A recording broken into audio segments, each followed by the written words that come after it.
Hi everybody, this time around box set binge watching, the best new movies from the big screen, but let's start with some films you can watch right now at no extra cost on My Prime. City of God is powerful, haunting, shocking and provocative, and it plants you right in the middle of the dangerous life of slum kids in Rio de Janeiro. Puta, que foto boa, cara, olha só. Pode ser do Rogério Reis. Ah lá, não falei que era do Rogério, compadre? É claro que, como todo bom profissional, eu comecei de baixo. Bem de baixo. E sem ter a menor ideia do que é que eu tava começando. Em vez de voltar pra casa, eu voltava pro jornal. Um camarada da Cidade de Deus trabalhava no laboratório. Pô, tô separando os negativos aqui, cara. Aí dá uma olhada nessas fotos. Por causa dele, eu acabei ficando mais perto do que eu mais gostava na vida. Ô, Rogério. E aí, Pret, tudo bom? Bem? Aqui é o Buscapé, ó. Meu amigo, fotógrafo também. E aí, Buscapé? E aí, tudo bom? Tranquilo. Esse cara aqui é teu fã, hein? Meu fã? É. Tem bom gosto, Buscapé. Terminei lá, viu? Ah, tá. Já tô indo, gente. Falou, boa tarde. Falou. Cara, esse cara é legal pra caramba. O que era pra ser uma vingança rápida e localizada se transformou numa guerra. In The Crossing Guard, Jack Nicholson plays a jeweler, a husband and a father obsessed with grief who plans to murder the man, played by David Morse, who ruined his life. Would you maybe, would you take a couple days? And maybe think about not taking my life? Look, I'm a jeweler. I got a jewelry store. That's all I got. That's it. That's what I am. Understand what I'm talking about? Shut up! Because you don't. You don't understand. You don't! Christopher Reeve played Superman on the big screen from the late 70s onwards. Back in the 50s, an actor called George Reeves played Superman in the TV series The Adventures of Superman. Under mysterious circumstances, he died of a gunshot wound at a party in the late 50s, and as played by Ben Affleck, Reeves is the subject of Hollywoodland, which is as much a murder mystery as the examination of the rise and fall of a Hollywood star. Can I shoot you?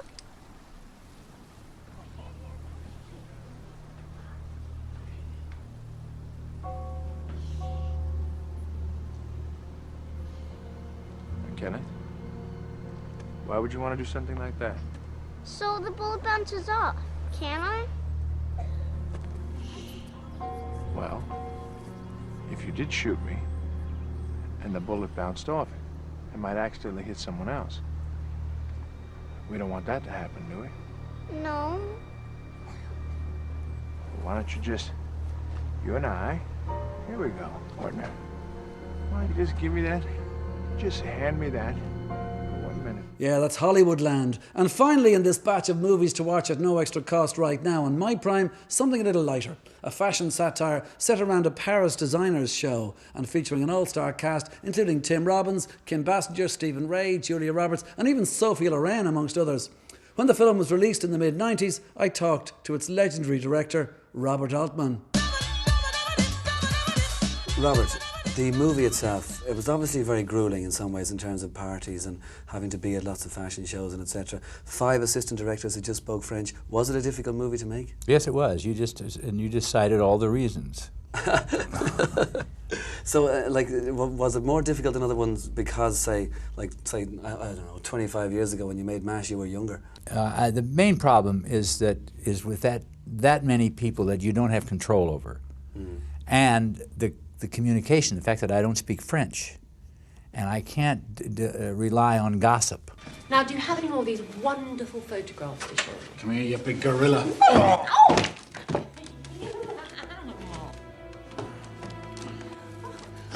Okay, do you think in some ways that the relationship between models and the designers and, say, actors and directors is somewhat the same thing? Well, yeah, in a way. They're told to put on certain clothes and walk in a certain way, and they're employed for that same reason. Come on, sit down, relax. Oh, I just love Ireland. It's fantastic. It's so beautiful. We landed in Shannon last year and we drove around the Ring of Kerry, which is unbelievably beautiful. we stayed at a couple of hotels. They weren't bad. I mean, I think one was in the Reliant Chateau, which is my Bible.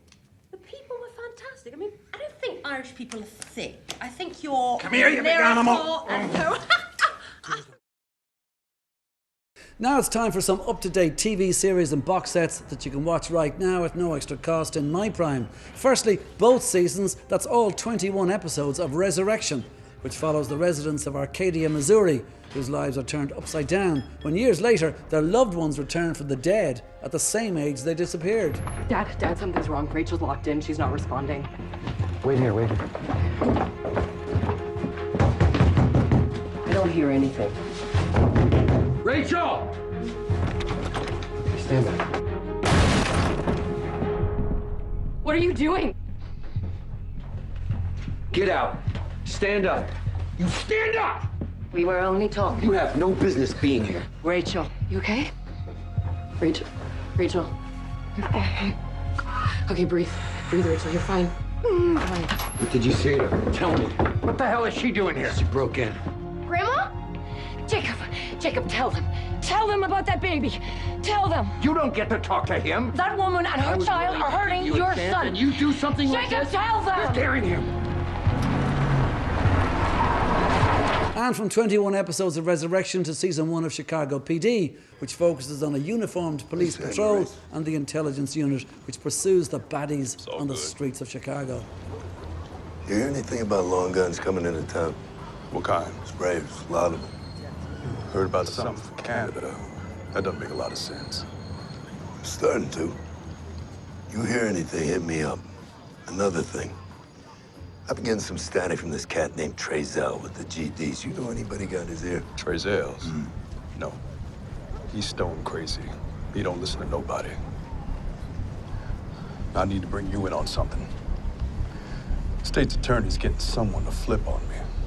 Building a case, something. I haven't got wind of anything. Now you have. 5 stacks. More when you give me that name. I get you.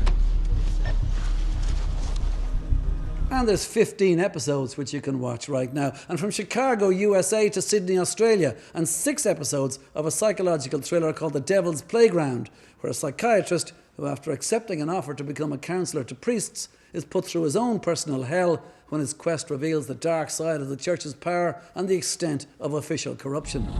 There's been an incident at St. Venables of people's drowned. It's in my bag when I got back from football. Someone is saying my son was murdered. Peter did what? He drowned himself. But someone made him. About as if they'd killed him. He's bad, you know, that Bishop McNally. He's a liar. Evidence I was just threatened by a street prostitute in the cathedral. But he said he'd made an appointment to see you, John. I spoke to the boy responsible for writing that note. Made the whole thing up. Attention-seeking. Peter's death was an accident. He was on the swimming team at school. It doesn't make any sense. And finally, in this small sample of relatively recent TV series, there's season 1, that's 8 episodes of Dominion, an apocalyptic supernatural action story which is set 25 years after the extinction wars between angels and mankind, following on, by the way, from the movie Legion from 6 years ago. It's a delegation from Helena. You think that kid's the one? Chosen one's a myth. Helena has the only Air Force in the cradle. The crippled Ryson won't be an obstacle much longer once you've been made Lord of the city. It is my great pleasure to announce the engagement of Claire Ryson to William Wheel. Believe me, David, we had no part in this. And round up her entourage. You are the chosen one. No one here is gonna breathe a word of this to anyone until we figure out what it all means. Jeep held the tattoos on his body for when you were ready. They will lay out the path through which mankind can be redeemed and Gabriel and his legions pushed back. My son. We found him.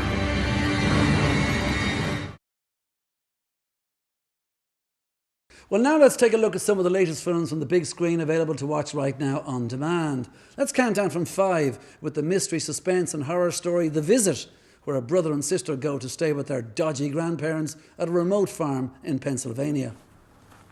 Who am I?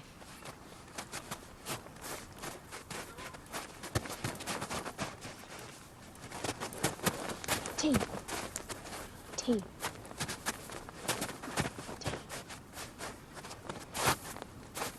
There's a family of foxes. You're going to miss it. We're coming. Just stop.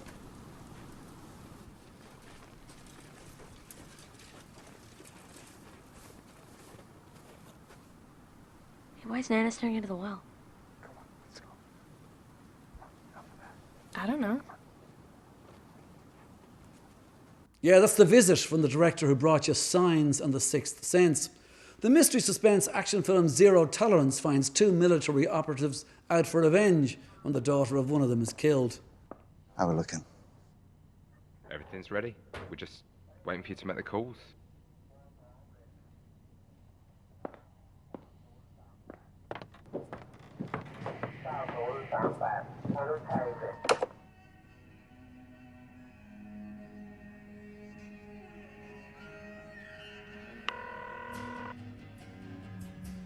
Hey, floating market. Listen, wrong way, mate. Turn around and jog on. What? Finally, I'll see you at the usual place. And from Guillermo del Toro, the writer of the Hobbit movies and the director of Pan's Labyrinth, Crimson Peak is a supernatural horror. A strong cast, Tom Hiddleston, Jessica Chastain and Mia Wasikowska. They glide through the creepy atmospherics and the fantastic visuals in a story of a young woman swept away to a house which stands on top of a mountain of blood-red clay. Young Master Shaw. Hello, Finley. How have you been keeping? Never better, Sir Thomas. Finley, this is my wife. I know, my lord, I know. You've been married a while. A while? What is he talking about? I'm not sure what he was talking about. His family have worked for us for centuries. Who's this? You never told me about him. Oh, he has a collar. Is he a stray, you think? It's impossible. There's no other house for miles, and the town's half a day's walk away. Oh, the poor thing. He's famished. Can we keep it? As you wish. Now, your ladyship, may I have the honor?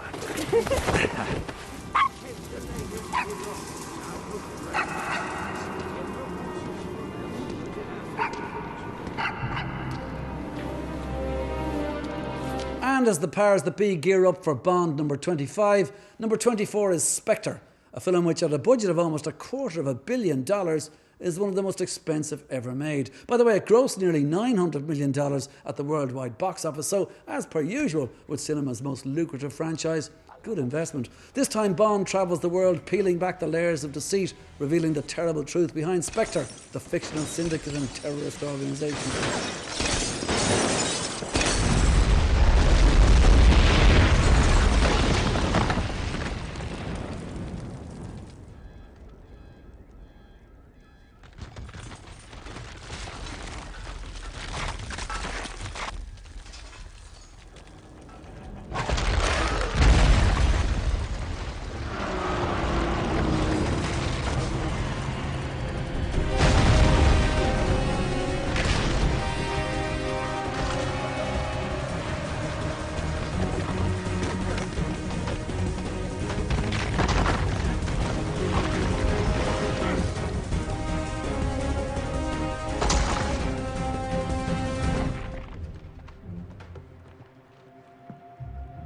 And at the top, the very top, Everest.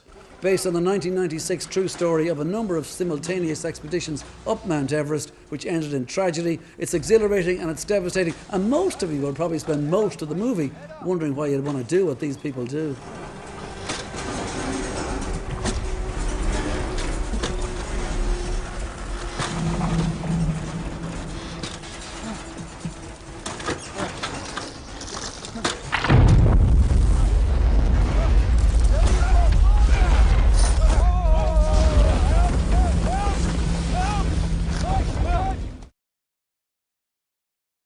Now, shot in Kerry, and more specifically Parknasilla in Sneem and in nearby Dromore Woods, The Lobster is one very different movie. It picked up the jury prize at last year's Cannes Film Festival, and it boasts a fantastic cast with Rachel Weisz, Olivia Colman, John C. Reilly, and from the recent Bond movie Spectre, Leah Seydoux and Ben Whishaw.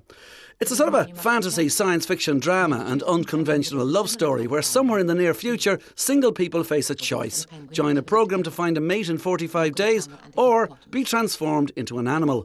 Lead actor Colin Farrell's choice, a lobster. I understand this discussion is a little unpleasant for you, but it is my duty to prepare you psychologically for all possible outcomes. Now, have you thought of what animal you'd like to be if you end up alone? Yes, a lobster. Why a lobster? Because lobsters live for over 100 years. Are blue-blooded, like aristocrats. And stay fertile all their lives. You have to try and pretend at one stage that you're just as crazy as the crazy woman or whatever. Oh, yeah, yeah. Like, so you'll go all the way to do the right thing, but then you rebel. You know, again, for the audience, he's the one person in the middle who kind of gets lost within the system and has to do something extreme to get out of an extremely dangerous situation. I think it's that. It's more an unfortunate set of circumstances that leads him to have to break from the hotel rather than some quest for individuality. I mean, he's basically caught out in the lie that Ben Wishaw's character isn't caught out because Ben Wishaw's character is probably more clever and more committed in breaking his nose. My guy's a little bit caught out. He's not that good an actor, David. So your woman is too cute and she finds out. Yeah, right, okay. That's, you know? And then it goes on to exactly. Okay, with our narrator later on. But like, it's not a movie about loneliness, but does it, do you think? No, but loneliness does play, I mean. you know, by virtue of the structures and by virtue of the insistence on either one of two ways of being, which is in a couple, or committing to a life of aloneness. You know, loneliness does. I mean, there's no film really that if you look hard enough, you know, loneliness doesn't exist, at least on the fringes somewhere. I'm going to be a parrot if I don't make it. Why don't you become parrots too? And then we'll all be together. You're a complete idiot. Picking one of the few animals that can talk when you have a speech impediment. You'll lisp, even as an animal. As for you, they'll catch you and put you in a pot of boiling water until you die. And then they'll crack open your claws with a tool, like pliers, and they'll suck out what little flesh you have with their mouths. You're pathetic, both of you. I'm not going to be turned into some animal. I'll come and visit you, though, with my partner. When we're walking together in some park, or when we're swimming in the sea, or when we're on one of our trips. As unconventional as the story is, and as out there as it is, they designed the world so beautifully and so comprehensively that there was no lack in logic in the whole thing. It actually made sense about the seventh read. But also the method way that you would have had to do it. Would you have seen that in the script in terms of the kind of the blunt, truthful statement way you had to talk, which was like almost in one way kind of mining your inner Dougal from Father Ted? It's a little bit it's a little bit of that. Yeah, it's a little bit of, you know, a little bit of an emotional separation or a little bit of a rub between the, you know, intellectual and emotional worlds. You know, very patriarchal society, so David would be a character that would reflect that, who's kind of like a child, albeit in a man's body, you know, but I did, when I read it first, there was a simplicity to it, again, within all the extraordinary kind of oddness of the world, there was a simpleness to the characters and the way they spoke, and that I loved. And the best thing about this was, I think, for all of us involved, all the actors, was the script was so extraordinary and the situations were so extraordinary. As unextraordinary as you can make all the characters, the better for the story. Martini.